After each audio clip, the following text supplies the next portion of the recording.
In the 16th century, England was far from the power we are accustomed to imagining. It was a relatively poor and not very influential country on the edge of Europe. It did not have vast colonies, a powerful fleet, or a flow of gold from the New World. But just 2 centuries passed and the situation changed radically. This small island kingdom turned into a power whose possessions spread across the entire planet. How did they manage this? Let's find out now. In the second half of the 16th century, a financial crisis flares up in England. The people grumble and disobey. The judicial system has turned into cruel randomness. It is clear that all this will lead to even greater problems, internal division and civil war. Something had to be done, and done quite quickly. The most profitable business at the time was trade with new lands, but Portugal and Spain had taken control of it, while Venice still dominated the Mediterranean.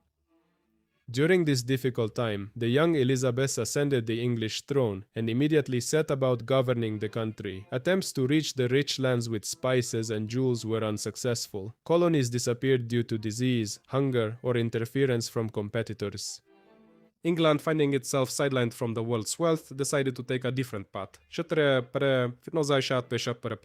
He turned pirates into privateers. A privateer is a pirate in the service of the state. He bought a special permit, a patent from the crown, which allowed him to attack the merchant ships of enemy countries. Privateers could enter royal ports, repair ships, and replenish supplies. Formally, they were private individuals, but in reality, they were the state's secret weapon. They carried out the will of the crown, but if they were captured, England pretended to have no connection to them. It was precisely thanks to such legalized piracy that England sharply enhanced its naval skills and replenished its treasury. This state of affairs did not suit Philip II, the King of Spain. The very existence of Protestant England irritated him, His Catholic Majesty. For the invasion of the British Isles, a huge fleet of about 130 ships was assembled, including 22 heavy galleons. Even before setting sail, it was confidently named the Bevestala, or the Invincible Armada. Panic began in London. The troops on board would be enough to capture all of England. The English fleet, even with the support of the Netherlands, looked quite modest. Small, relatively lightly armed ships against the Spanish floating fortresses. However, they were commanded by experienced sailor pirates Francis Drake and Martin Frobisher, favorites of Queen Elizabeth. At the end of July, the Armada entered the English Channel, forming a battle crescent. The English were in no hurry to engage in a decisive battle. For a week, they bombarded the Spaniards from a distance, inflicting mosquito bites, but still, 2 large ships were put out of action, and the Armada anchored at the port of Calais. Which night, English fireships approached the Spaniards. In panic, the crews cut the anchor cables and left, breaking rigging and formation. The attempt to restore order failed. The storm deprived the heavy galleons of maneuverability. As a result, the fleet turned north, deciding to go around Britain and Ireland. This flight cost Spain about 60 ships. Most of them were cast ashore by the storm.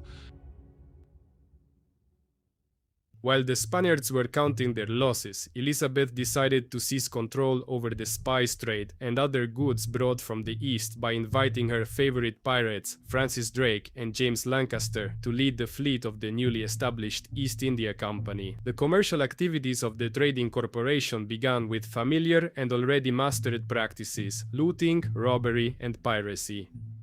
Unlike the Portuguese and the Dutch, the East India Company had not yet established its trading posts, but then they got lucky. In one of the naval skirmishes off the coast near the city of Surat, 4 English ships defeated 4 Portuguese ones. Local rulers closely watched the events and rooted for the English. The English seemed to be much more reasonable partners than the lawless Portuguese. As a result, the Mughal Padishah Jahangir allowed them to open a trading post. For the colonization of North America, England created 2 separate companies. The London Company received the right to the southern part of the coast, and the Plymouth Company to the northern part. Officially, both companies declared a noble goal: the spread of Christianity. But the licenses issued by the crown stated directly: seek and extract gold, silver, and copper by all possible means. Precious metals were not found. The only resource turned out to be ship timber. The first English colony that managed to establish itself in the New World was Jamestown, founded in 1607. Initially, the colony teetered on the brink of collapse, but the situation was saved by one of the settlers who managed to develop a new, in-demand variety of tobacco. From that moment, things started to improve. Tobacco became the Tobacco became the basis of the economy, and Jamestown the first sustainable English colony in America. The British Crown, sensing profit, announced the full-scale colonization of North America, but no one wanted to sail across the ocean to lands teeming with Indians, so they put all sorts of riffraff on the ships, bankrupts, adventurers, victims of religious persecution, criminals. They called themselves pilgrims. Government tasks and threats were the only things holding them together. For the British Crown, they were merely a means of making a profit. In 1620, the Pilgrims received the right to land in North America. More than 100 people set sail on the ship Mayflower. Due to severe weather conditions, the ship drifted north after a 2-month voyage and reached the coast of North America near the area of the modern city of Plymouth. There they were met by a hostile local population, but the Pilgrims were not timid. They fired a volley from their guns, thus showing who the new masters were. After the founding of the Plymouth colony by the Pilgrims, the process of colonizing North America by the British took on a purposeful and irreversible character. In addition to the direct seizure of Indian lands, white settlers resorted to diplomacy. Initially, agreements with the Indians could be relatively fair. Thus, a prominent British public figure and founder of the Pennsylvania colony, William Penn, concluded a number of treaties with the Indians. He fully compensated them for the land, providing horses and other benefits of Western civilization, did not invade their territories, and was tolerant of the Indians' visits to his land.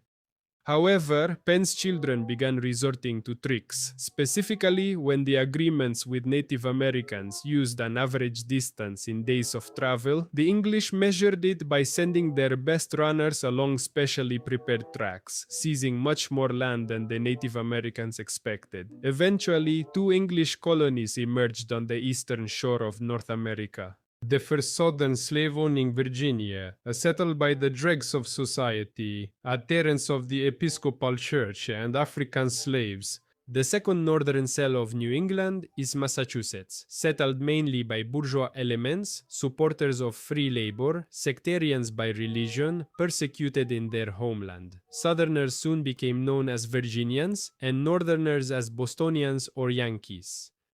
But no matter how different they were in character, former profession, or religious views, they started the same way, by spilling Indian blood on the land of their new homeland. Over time, Britain became disillusioned with the colonies of the New World. Instead of the expected mountains of gold and silver, they continued to bring back timber, bales of tobacco, and animal skins. This brought income, but not at all what was expected in London. To extract the maximum from their North American colonies, the British increased duties and prohibited trade with anyone else, except the metropolis, effectively establishing a strict monopoly. The colonies, populated by adventurers, bandits, and victims of the British system, engaged in smuggling and dissatisfaction with British policy, gradually evolved into ideas of independence. By the 18th century, America was the most popular place for exile. The British authorities sent prisoners there to relieve overcrowded prisons. Thousands of convicts ended up in the colonies where they were used as cheap labor, but when the colonies revolted and gained independence, declaring the United States of America, Britain lost its main place of exile. For some time, they tried to send prisoners to British territories in West Africa, but the local climate proved too harsh. Diseases and high mortality quickly showed that this was a bad solution. Then England had a brilliant idea. Why not send the prisoners to Australia? They moved from idea to action. In May of the year 1787, a fleet left England. The main goal was to establish the first European colony in New South Wales. The landing proceeded almost according to all the canons of the era. The ships fired a cannon salvo. The colonists went ashore and declared the new land the possession of the British Crown. But the initial optimism quickly disappeared. Australia turned out to be a much harsher place than expected in London. Exhausted from the long voyage, people had to fell huge trees, clear the land, and try to grow crops on rocky soil, considering that most of them had never engaged in farming. Wheat, maize, and vegetables, sown hastily and without experience, barely sprouted. Food supplies were rapidly dwindling, and the colony was on the brink of starvation. Only the arrival of a second ship with provisions and new convicts saved the settlement from perishing. In London, they gradually began to understand that Australia was not a wealthy colony like America or India. It was a bad idea. In 1857, the sepoys revolted and triggered a series of uprisings in several regions of India. The uprising was suppressed by the regular army. For Britain, it was a signal that the East India Company was no longer managing, so all rights were transferred to the crown, and Victoria was proclaimed Empress of India. From then on, railways, bridges, an irrigation system for fields, telegraph, universities, and some industry began to appear in India. However, all this was needed for the economic exploitation of the conquered lands, not for the local population. The income of India was taken out of the country and not invested in its modernization. Only very few Indians could enjoy the benefits of technological progress. The colony mainly produced raw materials, not finished products: cotton, yarn, jute. Factories owned by Indians were stifled by taxes from the crown.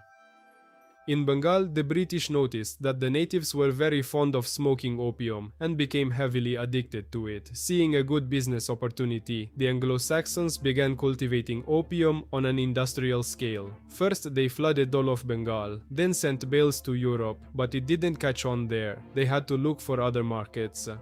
The gaze of English capitalists turned to China. By the mid-19th century, this country was the richest in all of Asia. China actively traded unique goods, silk, porcelain, tea, various art objects. However, the Chinese conducted trade exclusively in exchange for gold and silver and severely restricted the import of foreign goods. This resulted in an economic imbalance. China was getting richer, while the British were left with just cups of tea and empty pockets. Naturally, the merchants wondered, couldn't they sell something to China in exchange for silver? Opium. By getting the Chinese hooked on opium, British traders began receiving a huge amount of Chinese silver. They used part of this money to buy Chinese tea and other goods and kept the rest for themselves. The trade began to bring colossal profits. In Bengal itself, the cultivation of opium poppies led to the decline of local agriculture, impoverishment of the peasantry, famine, and the death of millions of local residents. But who cared about that when it was about colossal profits? In China, meanwhile, alarm bells were already ringing. The country was gradually turning into a drug den. In an attempt to stop the catastrophe, the Chinese emperor issued a decree banning the import and sale of opium. However, the bans only increased the price of opium. It began to be actively smuggled in, and trade volumes grew. If at the beginning of the 18th century only small batches were imported into China, by the 19th century it was already thousands of tons per year. Another British ship loaded with opium is heading to the only opium port in China, Guangzhou. The Chinese inspect it, find the opium and confiscate it. The British, having lost their revenue, open fire on Chinese ships. This leads to the First Opium War, which the Chinese ultimately lost. The cornered Chinese emperor ceded Hong Kong to Britain, opened ports for its ships, and legalized opium and its import. When China tried to shake off the British again, it got the Second Opium War, in which the French joined. Even Russia participated in the division of China as a mediator. It opposed the full occupation of China, receiving in return a good peace in the north with seaports and the right to overland trade. It is noteworthy that the map of the Black Continent is practically uncolored, except for the coastline. For several centuries, Europeans stayed on the outskirts of Africa. Malaria, yellow fever, and other debuffs kept them from expeditions into the continent's interior. But the temptation was great, and in 2 decades, the map of Africa was almost completely redrawn, divided, and recolored. During this race, lands became objects of trade and exchange. They divided not only what belonged to the natives, but also the possessions of civilized neighbors, such as Portugal. The object of rivalry between Germany and England in Africa became the two Boer republics, Transvaal and the Orange Free State. Germany, having its sights on South Africa, planned to acquire De Lagoa in Mozambique or the neighboring Santa Lucia Bay. The Germans obtained permission from a Zulu chief, allowing them to build a railway from Santa Lucia Bay to the Transvaal, but the English outmaneuvered them. They had an agreement with the Zulus from the year 1843, by which Santa Lucia was transferred to them. And as an additional trump card in the game, whose bay is it? The British sent a warship there. You rat, huh? Germany felt deprived during the colonial division of the world and tried to form an alliance with Great Britain against France, or to negotiate with other countries for a continental blockade of Great Britain while... and exchange. They divided not only what belonged to the natives but also the possessions of civilized neighbors, for example, Portugal. The object of rivalry between Germany and England in Africa became the two Boer republics, Transvaal and the Orange Free State. Germany, having interest in South Africa, planned to acquire the Lagoa in Mozambique or the neighboring Bay of Santa Lucia. The Germans obtained permission from a Zulu chief, allowing them to build a railway from Santa Lucia Bay to the Transvaal, but the English outmaneuvered them. They had a treaty with the Zulus from the year 1843, according to which Santa Lucia was ceded to them. And as an additional trump card in the game, whose bay is it? The British sent a warship there. You rat! Germany felt deprived during the colonial division of the world and tried to form an alliance with Great Britain against France, while simultaneously attempting to negotiate with other countries for a continental blockade of Great Britain. As a result, the British Crown formed an alliance with France and drew the Russian Empire to its side. Germany, surrounded on all sides, had to ally with weaker ones, Austria-Hungary, Bulgaria, and the Ottomans. During the war, the Quadruple Alliance was falling apart, and London saw this. Britain was already anticipating victory and the trophies it could gain after the war. However, the situation remained complicated. In the event of victory, it would be necessary to share not only with France, but also with Russia. According to preliminary agreements, Russia could claim part of the Polish lands of Germany, Austro-Hungarian Galicia, as well as control over the Bosporus and Dardanelles Straits. But then luck struck. In 1917, the situation of the Russian Empire sharply deteriorated. The country was experiencing a growing economic crisis, military losses were enormous, and dissatisfaction with the authorities was increasing both among the population and among the political and military elite. As a result, Russia withdrew from the war and plunged into the February Revolution. This event turned out to be extremely advantageous for Great Britain. Russia's exit from the war deprived it of the right to the territories that were promised to it in case of victory. As a result of the First World War, the main beneficiary was Britain. It received a mandate to govern Palestine and Iraq, and also came closer to realizing Cecil Rhodes's long-standing geopolitical idea of creating a continuous chain of British possessions in Africa from Cape Town to Cairo. However, the railway that was supposed to connect these cities was never built by the British. The British Empire, the largest in human history, began to disintegrate shortly after the Second World War. The country faced severe financial problems, the consequences of the war, and food shortages. British society was no longer willing to make the same sacrifices to maintain the colonial system, and London gradually granted independence to the colonies. However, the disappearance of the empire did not mean a complete severance of ties. Great Britain managed to maintain close political, economic, and cultural relations with many former colonies.